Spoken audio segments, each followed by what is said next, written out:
তোমরা সবাই কেমন আছো? আশা করি যে যেখান থেকে আমার ভিডিওটা দেখছো সবাই খুব ভালো আছো, সুস্থ আছো। আমরাও খুব ভালো আছি তোমাদের ভালোবাসায়। আরও একটা নতুন ভিডিওতে তোমাদের সবাইকে অনেক অনেক স্বাগত। আমার তো সকাল শুরু হয় ওই 5:30 থেকে। তো 5:30টার সময় উঠে তারপরে সোনাকে নিয়ে সুইমিংয়ে গেছিলাম। সেখান থেকে এসে একে একে কাজকর্মগুলো করছি। আর যেহেতু চৈত্র মাস চলে যাবে, তাই একদিনে তো আর সমস্ত ঘর বাড়ি পুরো ঝাড়া আমার পক্ষে সম্ভব হয়ে ওঠে না। তাই অল্প অল্প করে রোজই করি। আজকে এই জানলা, কালকে ওই জানলা, এরকমভাবেই একটু মোছামুছি করি। জানলার গ্রিলগুলো, তারপরে দরজাগুলো, এইগুলো একটু মোছামুছি করি। আর ঘর ঝাড়াঝাড়ি আগেই করেছি, মানে গত বুধবারে আমি ঘর ঝাড়াঝাড়িটা করে নিয়েছি চৈত্র মাস যাওয়ার আগে আর পুজোর সময়। বছরে এই দুইবারই সাধারণত ঘর ঝাড়াঝাড়ি করা হয়। আর তারপরে মোছামুছি তো মানে কম বেশি করাই হয়, কিন্তু এই মানে চৈত্র মাস আর পুজোর আগে এই দুইবার করাই হয়। মানে এটা হচ্ছে একদম বাঁধা ধরা। তো যাই হোক, ওই ঘর ঝাড়াঝাড়ি হয়ে গেছে। এখন এই মোছামুছি, কাচাকাচি, ধোয়া মোছা তো থাকেই সংসারে, সেইগুলো তো আছেই। তো যাই হোক, ঘর দুয়ার ঝাড় দিয়ে মুছে তারপরে কাচাকাচি করে ছাদে চলে এসেছি। আর আমার সাথে জিয়াও এসছে। জিয়া তো স্কুলে যায়নি, ওদের স্কুলে ছুটি আজকে, তাই জন্য। তো এই যে কাছাকাছি আজকে মশারিগুলো কেচেছি, আজকে 2খানা মশারি কেচেছি। তো রোজ অল্প অল্প করে করি, একদিনে মানে করলে না বেশি খাটনি হয়ে যায়, তো কষ্টও হয়। তো ওই কারণে অল্প অল্প করে রোজই করি। আর মানে কাছাকাছি তো আমি রোজই করি, তো সেখানে এক্সট্রা এই যে এইগুলো আর কি একটুখানি চৈত্র মাস চলে যাচ্ছে, তো ওই কারণে একটু কাছাকাছি তো করতেই হয়। আর কাছাকাছি সারা বছর কি মানে প্রত্যেক দিনই আমার থাকে, ওটা ধরা বাঁধার বাইরে। তো যাই হোক, এই আর কি এখন এই ছাদে মেলতে এসেছি, মেলে তারপরে নিচে গিয়ে স্নান করব, তারপরে পুজোটা দেব, তারপরে হচ্ছে রান্না বান্না। তো আগে এই সমস্ত কাজগুলো আমি করে নিই সকালবেলাটায়। আর বেলা যত বাড়ে তত গরমও প্রচণ্ড পরিমাণের পড়ে, আর রোদ্দুরে আসতেও ইচ্ছা করে না ছাদে। তো ওই কারণে সকালবেলাটাই এই সমস্ত কাজগুলো করে নিই। আর স্নান করে পুজো দিয়ে তারপরে রান্না বান্না করি, পরে আর এই সমস্ত কাজগুলো করতে না একদমই ইচ্ছা করে না। তো যাই হোক, এই যে দেখো জামা কাপড়গুলো মেলা হয়ে গেছে। তো চলো এখন নিচে যাই, নিচে গিয়ে স্নান করে পুজোটা এই যে দেখো দিয়ে নিয়েছি সুন্দর করে। পুজোটা দেওয়া হয়ে গেলে দেখবে মনটাও ভালো লাগে। আর মনে হয়, আমার তো এটাই মনে হয় যে আমার দিনের সবচেয়ে বড় কাজটা যেন হয়ে গেল, এরকম আমার মনে হয়। তো যাই হোক, আজকে গাছে একটা স্থলপদ্ম ফুটেছিল, তো সেটা নিয়ে এসেছি, এ নিয়ে পুজো টুজো দিয়ে নিয়েছি। আর তারপরে এই যে বসে গেছি মাছ কাটতে।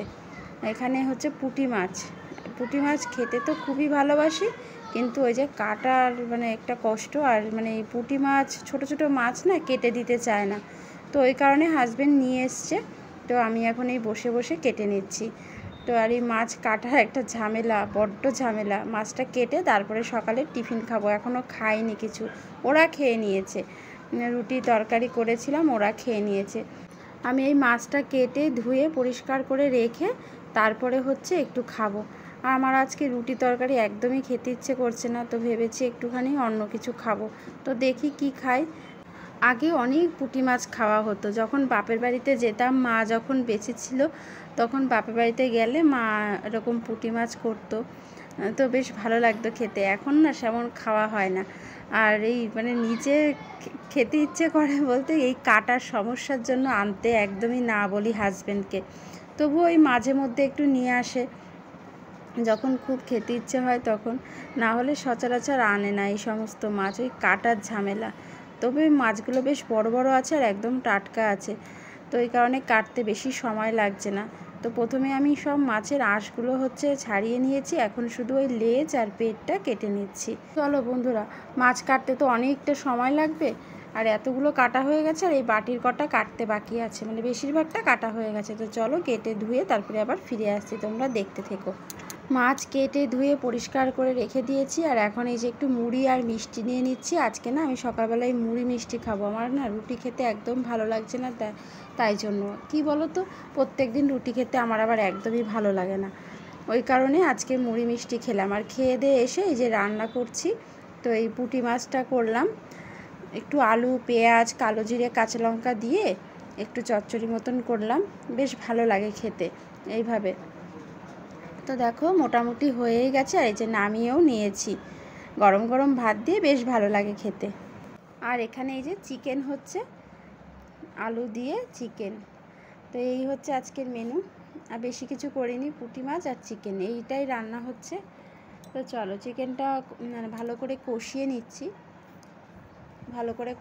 আর রাত্রেবেলা না শুধু রুটি করলেই হয়ে যাবে, রাত্রেবেলা আর কোনো ঝামেলা থাকে না চিকেন করলে। আর সোনাজিয়া বেশ একটু পছন্দ করে চিকেনটা খেতে, বাচ্চারা চিকেনটাই দেখবে বেশি ভালোবাসে মটনের থেকে। তো চিকেনটা আর আমাদের বাড়িতে একটু বেশিই হয়। তো যাই হোক, আর এই যে ভাত হয়ে গেছে, তো এখন এই চিকেনটা হলেই মোটামুটি রান্না হয়ে যায়। তো দেখো বন্ধুরা, চিকেনটা হয়ে গেছে আর চিকেন ঝোলটা নামিয়ে রেখেছি, এখন রান্নাঘরটা পরিষ্কার করে নেব। তো চলো তোমাদের সাথে আবার পরে দেখা হচ্ছে। এখন রান্নাঘরটা পরিষ্কার করে তারপরে আবার ওদেরকে সবাইকে খেতে টেতে দেবো। ওই যে দেখো দুপুরের ভাত গুছিয়ে নিয়েছি, একটু সাজিয়ে একটা শর্ট ভিডিও করলাম।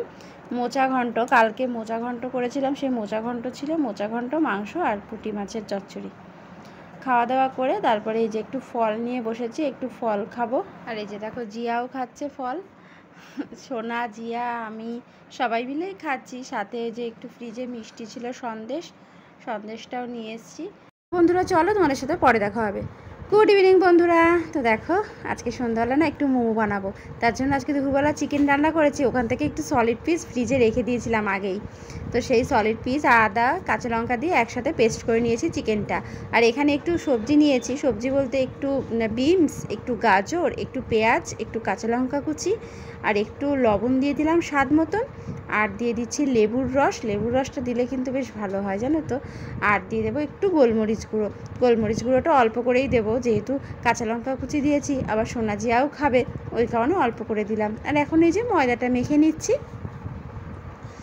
অনেক দিন ধরে একটু মোমো খেতে ইচ্ছে করছিল, বাইরে তো সেমন বেরোনো হয় না, তো ওই কারণে ঘরেই বানিয়ে খাবো আর কি আজকে।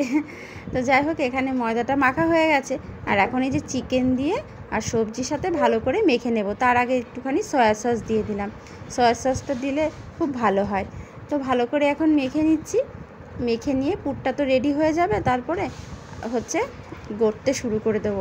আর এই গড়তেই অনেকটা সময় লাগে, মানে মোমোগুলো তৈরি করতে আর কি বেশ অনেকটা সময় লাগে, আর ধৈর্য ধরে করতে হয়। খেতে তো খুব ভালো লাগে, কিন্তু এই করাটাই ঝামেলা। যাই হোক, খেতে গেলে তো করতেই হবে, তাই না বলো? তো যাই হোক, এখানে এই যে একটা লেচি নিয়ে বেলে নিচ্ছি রুটির মতন, যতটা পারছি বড় করার চেষ্টা করছি। লেচি করে নিলাম, এখন এই যে বাটি দিয়ে গোল গোল করে কেটে নিচ্ছি। রুটির মতন তৈরি করে নিয়েছি, আর যতটা পেরেছি পাতলা করার চেষ্টা করেছি, পাতলা হলে বেশ ভালো হয়। আর এখন এই পুর দিয়ে দিচ্ছি 1 চামচ করে, দিয়ে একদম সহজ যে ডিজাইনটা সেটাই আমি তৈরি করে নিচ্ছি। আমি বেশিরভাগ বাড়িতে মোমো করলে এই সহজ ডিজাইনটাই করি, এটা করতে বেশি আমার সময় লাগে না, আর ঝটপট হয়ে যায় এই ডিজাইনটা। আর আমার এই ডিজাইনটা না, মানে ওই কারণে আমি বেশিরভাগ যখনই মোমো করি তখনই এই ডিজাইনটাই করি, ঝটপট হয়ে যায় ওই কারণে। তো যাই হোক, একে একে এখন মোমোগুলো তৈরি করে নিচ্ছি। তৈরি করে নেওয়ার পর তারপরে ভাপে বসিয়ে দেব। তো প্রথমে বেশ কিছুটা করে নিয়েছি, নিয়ে এই যে দেখো বেশ অনেকগুলোই হয়ে গেছে। আর এখানে গরম জল বসিয়ে দিয়েছিলাম গামলায়, এবারে জালিটা মানে ঝাঁঝরি থালাটা দিয়ে দিয়েছি, তারপরে একটুখানি সাদা তেল বুলিয়ে নিলাম ঝাঁঝরি থালাটার মধ্যে, তাহলে আর একটুও লাগবে না। এবার যতগুলো মোমো ধরে সবগুলো দিয়ে দেব, দিয়ে ঢেকে দেব। তারপরে ওই 20 মিনিট মতন রাখলেই কিন্তু হয়ে যায়। তো যাই হোক, এই যে ঢেকে 25 মিনিট মতন রেখে দিয়েছিলাম, তারপরে ঢাকনাটা খুলে নিলাম। মোটামুটি হয়েই গেছে মোমোগুলো, দেখেই বোঝা যাচ্ছে, কারণ কালার একদম চেঞ্জ হয়ে গেছে, আর একটুও দেখো লাগেনি। তো এখন আমি এই যে মোমোগুলো উঠিয়ে নিচ্ছি থালা থেকে, আর যেগুলো রয়েছে আর অল্প কটা রয়েছে ওগুলোও একবারে ভাপিয়ে নেব। তো নামিয়ে নিলাম, আর যেগুলো ছিল সেগুলো বসিয়ে দেবো এগুলো নামিয়ে নিয়ে। তো দেখো বন্ধুরা, এই যে প্রথম ব্যাচের মোমোটা সসের সাথে, আজকে আর টমেটোর চাটনিটা করিনি, তো সসের সাথেই খাওয়া হবে। আর দেখো কত সুন্দর হয়েছে। তো তোমরা কারা কারা ভালোবাসো অবশ্যই কিন্তু কমেন্ট করে জানিও, আমার তো ভীষণ ভালো লাগে।